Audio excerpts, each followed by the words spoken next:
গল্প করেন। তিনি জানতে পারেন যে তার ছাত্রছাত্রীদের মধ্যে কেউ এখন বড় বিজনেসম্যান, তো কেউ ডাক্তার, কেউ সিঙ্গার, তো কেউ পাইলট। তার খুব ভালো লাগে তাদের সফলতার গল্প শুনে।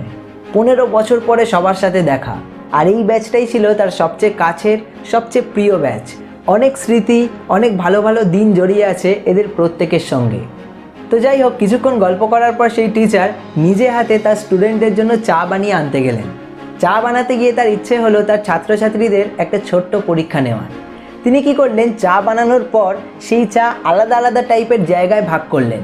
সেই আলাদা আলাদা জায়গার মধ্যে ছিল সুন্দর কফি মাগ, মাটির ভাঁড়, স্টিলের গ্লাস আর প্লাস্টিকের কিছু কাপ। তো বেশ কিছু পাত্রে চা ঢেলে তিনি একটা বড় জায়গার ওপর সবকটা কাপকে নিয়ে এসে টেবিলে রাখলেন আর ছাত্রছাত্রীদের উদ্দেশ্যে বললেন, তোমরা যে যার মতো একটা করে চায়ের কাপ তুলে নাও। এই বলে তিনি বিস্কিট আনার জন্য কিচেনে গেলেন। কিচেন থেকে ফিরে এসে তিনি দেখলেন স্টুডেন্টদের মধ্যে তর্কাতর্কি লেগে গেছে